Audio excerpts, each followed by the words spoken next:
Charlene Elizabeth Caroline Downs was born on March 25, 1989, in the West Midlands region in the west of England.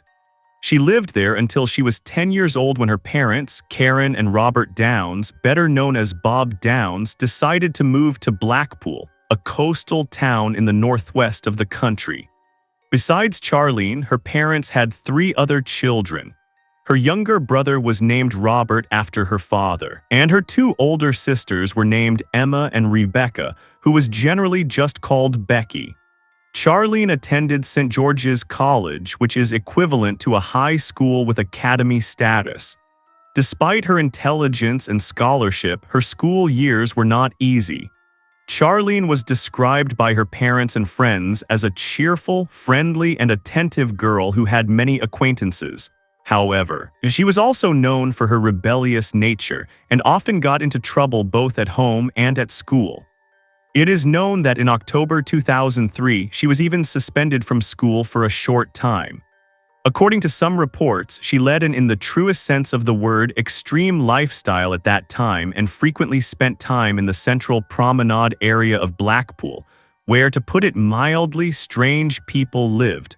However, the 14-year-old Charlene seemed unaware of the dangers that threatened her there. Saturday, November 1, 2003, began for Charlene like a normal day off. She had breakfast with her family and then went to a friend's house. Around noon, she returned home, but at 5 p.m. she wanted to go out again to take a walk with her older sister Becky. The 2 girls went into town around 6:30 p.m. According to Becky, they spent a few hours in the arcade and then decided to grab a bite to eat. Around 7 p.m., Karen, the girl's mother, who was distributing leaflets in front of an Indian restaurant that day, saw her daughters walking on the opposite side of the street. At that moment, Charlene and Becky were drinking milkshakes. When the girls saw their mother, they immediately crossed the street and talked to her about their plans for the rest of the evening. Becky announced that she wanted to go home, while Charlene wanted to meet up with her friends Natalie and Ashley. Karen repeatedly reminded her youngest daughter to come home at the agreed time of 10 p.m. Obviously, she placed great importance on this, as Charlene did not always adhere to the set return time. After a while, Karen went with her daughter to the phone booth to call her friends. They waited until the friends arrived, whereupon Charlene hugged her mother and went with them to the amusement center. That was the last time Karen saw her youngest daughter. Charlene met up with another friend around 10:30 p.m. and they went to a bar called Carousel on the North Promenade of Blackpool. Later, they returned to the city center. Around 11 p.m., the friend left Charlene alone in the area between Talbot Road and Abingdon Street. From that point on, the girl disappeared without a trace. When Charlene did not come home at the agreed time, her parents initially thought it was another act of rebellion and went to bed calmly. When they woke up the next day and found that their daughter had not returned, they did not immediately raise the alarm, suspecting that Charlene might have stayed overnight at a friend's house. Later, when the girl still had not appeared, the Downs family contacted the police. They were told that a missing person report could only be filed after 48 hours. 2 days later, when Charlene still had not returned, Karen contacted the police again. She said she had a strong premonition that her daughter would not be coming home. That afternoon, Karen filed a formal missing person report. Initially, the police considered Charlene's disappearance a voluntary departure from home. It seemed like a typical teenage rebellion, where a child does not return home to test the boundaries set by parents and their own capabilities. Nevertheless, the police reluctantly asked Karen to describe her daughter's appearance and clothing. According to her mother, Charlene was wearing black jeans with a golden eagle on the front, a dark t-shirt with a white diamond pattern, and high black shoes that day. She might also have been wearing a white sweater, but Karen was not sure about that. By the time the police began their investigation, a lot of time had passed. Despite a thorough search of the neighborhood, neither Charlene herself nor her belongings could be found. The police questioned Charlene's friends with whom she had been on the day of her disappearance and found out that the girl had last been seen around 11 p.m. The law enforcement officers also examined video recordings. One of the recordings shows a girl resembling Charlene around 9 p.m. at the intersection of Dixon Road and North Pier. She was accompanied by a woman with blonde hair and a long coat. However, this piece of evidence did not provide any conclusive clues and did not help in the search. Furthermore, this video was recorded around 9 p.m., and Charlene was last seen around 11 p.m. However, since the police had no other leads, this material was kept as possible evidence. Days turned into weeks, but information about Charlene's possible whereabouts never surfaced. At some point, Karen, the girl's mother, noticed that none of the national, or at least local, newspapers had reported on her daughter's disappearance. There were also no pictures of Charlene on the street indicating her disappearance. In search of support, Karen approached representatives of a local newspaper to ask them to publish her daughter's story. The editorial office then informed her that they had learned about the case some time ago and apologized for not reporting on it sooner. They said the police had asked them not to publicize the disappearance because they assumed it was a voluntary departure from home and not an abduction. These words threw Karen and Bob Downs into a state of agitation. They could not understand why the police officers did not inform them that they still considered the case a voluntary runaway. Furthermore, it was a real mystery to Karen and Bob why the police officers had even contacted the newspaper representatives and asked them not to publish the story. Obviously, the Downs were disappointed, perhaps even shocked, that the police action might have deprived Charlene of the chance to be found in the first days of her disappearance. If the case had been made public, someone might have been able to provide important information or at least a lead. However, in the absolute silence and information vacuum, nothing significant could be found out. Moreover, Charlene's parents were annoyed that the authorities relied on their own assumptions without any reason to believe their daughter had run away from home. Nevertheless, the teenager's relatives managed to attract media attention. However, they believe that many people could have passed on valuable information if Charlene's story had been published in the first days after her disappearance. Unfortunately, by that time, several weeks had already passed, and although the information about the girl's disappearance eventually made it into all newspapers and even television, there was no indication that Charlene would be found alive and unharmed. It was clear to everyone that in such situations, the first hours are crucial for finding clues or leads. However, the parents' fears that no one would come forward proved to be premature. After Charlene's story became known in the local news, the police literally received hundreds of possible leads. These included reports that the girl had allegedly been seen sleeping by the roadside or wandering around the shopping mall. Some eyewitnesses claimed to have seen Charlene dead on railway tracks. The police checked most of these leads, but they all turned out to be false. None of them concerned Charlene. Although the information was not made public, the authorities questioned all members of Charlene's family. Particular attention was paid to the girl's father, Bob Downs, who was initially considered one of the main suspects. According to rumors, Bob was a hot-tempered man prone to alcohol consumption. For this reason, he could not provide precise information about his whereabouts at the time of his daughter's disappearance. However, this was not the only reason for suspicion.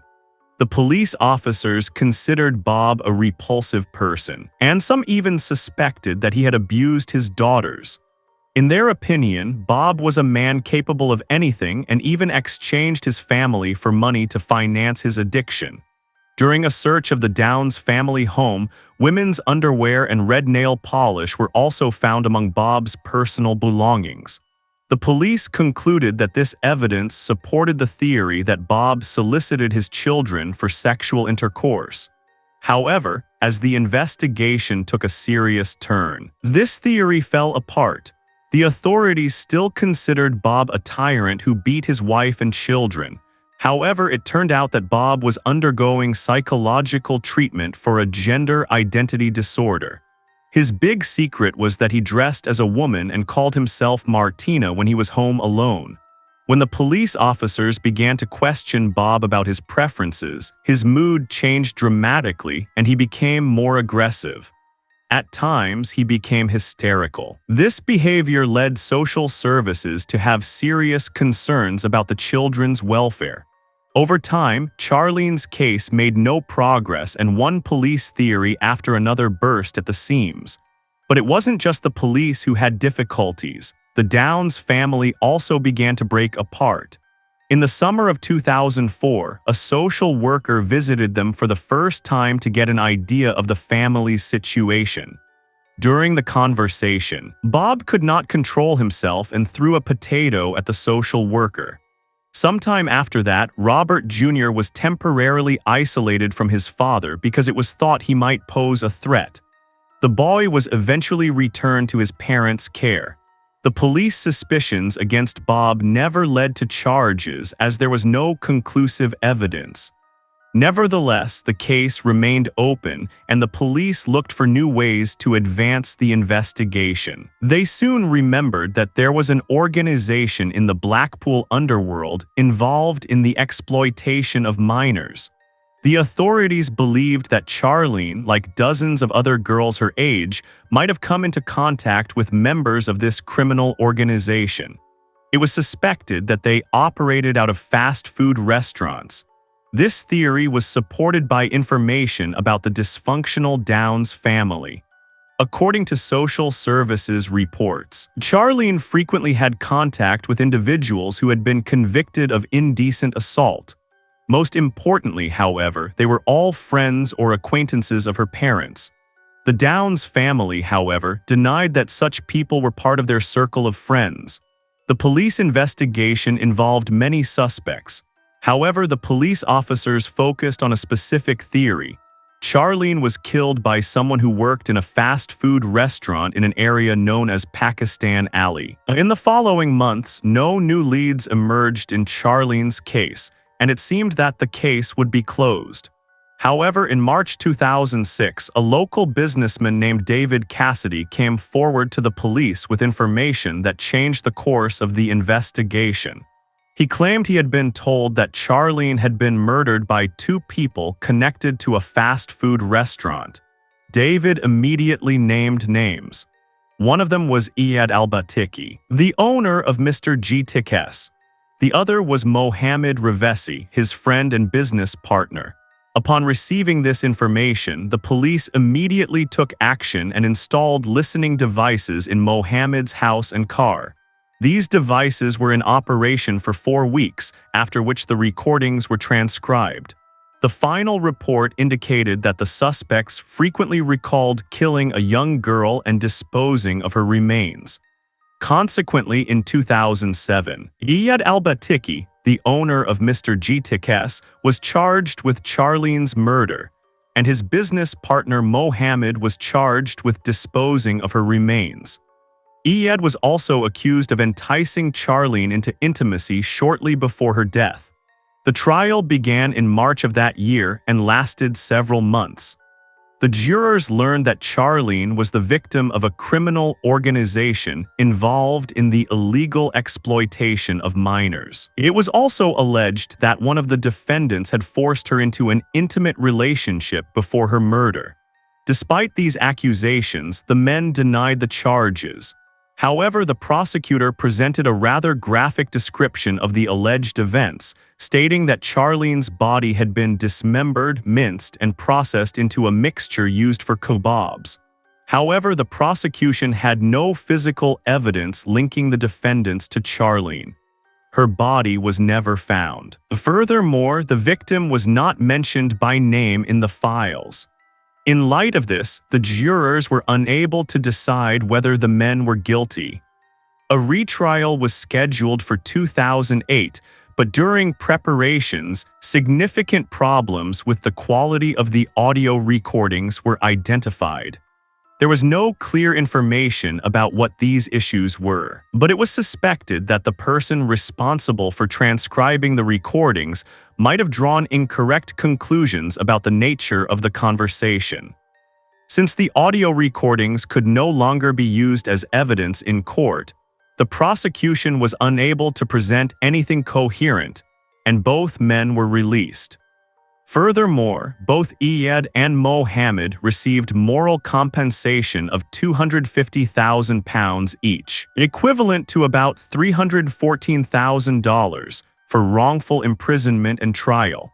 Iyad subsequently had several run-ins with the law, all involving his possible involvement in offenses against the sexual integrity of minors. However, in each of these cases, he was eventually acquitted.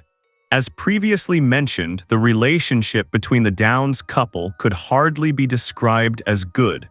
Further proof of this came in April 2008, just a week after the failed retrial. During an argument, Karen attacked her husband with a knife. Since the injuries were minor, Bob declined to press charges against his wife, stating that she had suffered a nervous breakdown because she was unable to obtain justice for her daughter. In the past, Charlene's parents had accepted the prosecution's version, as devastating as it was. However, when they had to watch Charlene's alleged murderers go free and even receive compensation, their frustration reached incredible levels. Since the suspects were of Jordanian and Iranian descent, a true fire of xenophobia was ignited in Blackpool. The alleged impunity of the perpetrators became a welcome pretext for representatives of local far-right groups. They organized demonstrations and fueled existing tensions by emphasizing that Charlene had not received justice.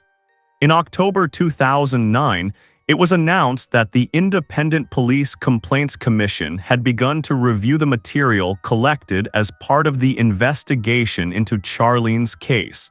It was particularly interested in the transcripts of the audio recordings. According to the commission's representatives, the police investigation was not only ineffective but also unprofessional. As a result, based on all identified violations, 7 police officers were subjected to disciplinary action. Meanwhile, one of Charlene's older sisters, Emma, who was 24 at the time, was put on trial for a racist attack on a young man.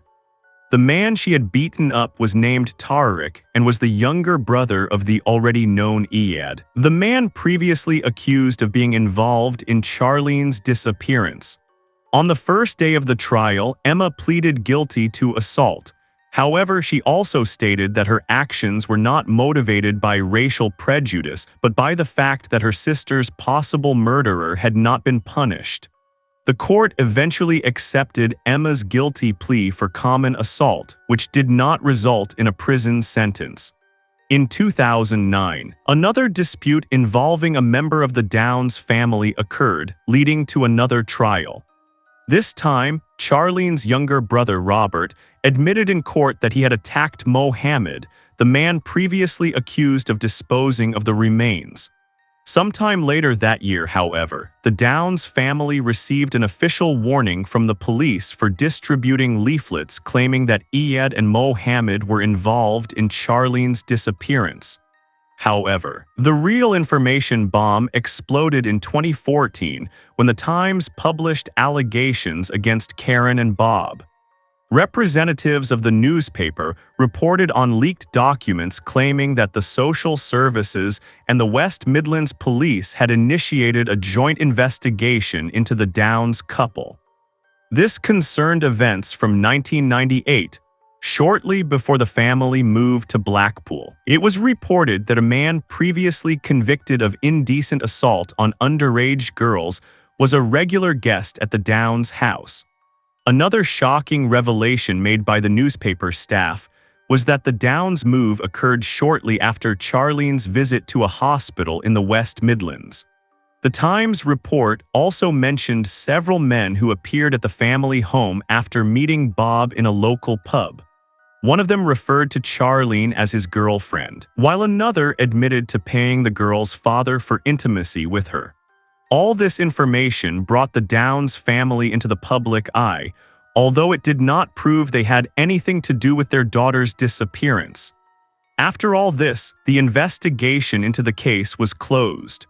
New details only emerged in August 2017 when police officers arrested a 51-year-old man named Nigel Lloyd. The authorities found it strange that Nigel had suddenly given up his business and moved from Blackpool to Preston around the same time the teenage girl disappeared.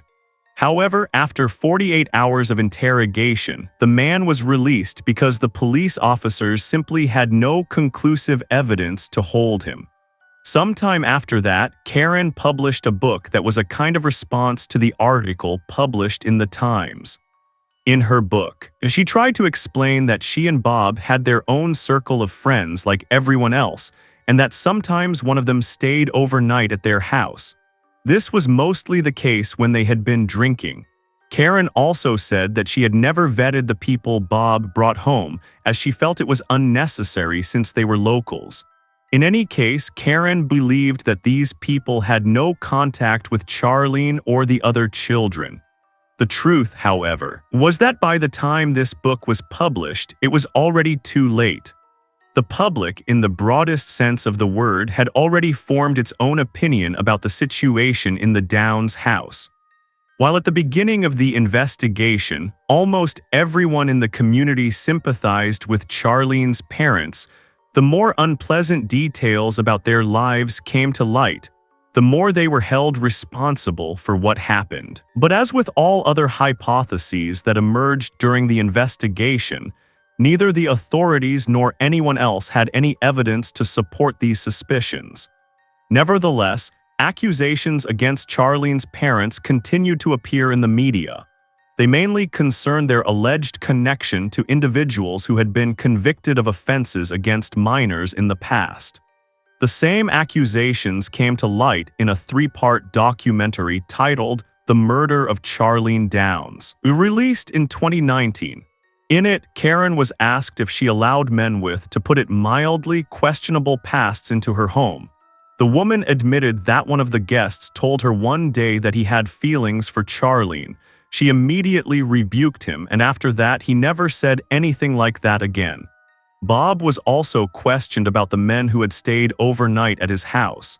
He stated that he had never seen the children interact with any of the guests. After watching this documentary, it became clear to me that Karen and Bob did not fit into the category of normal parents.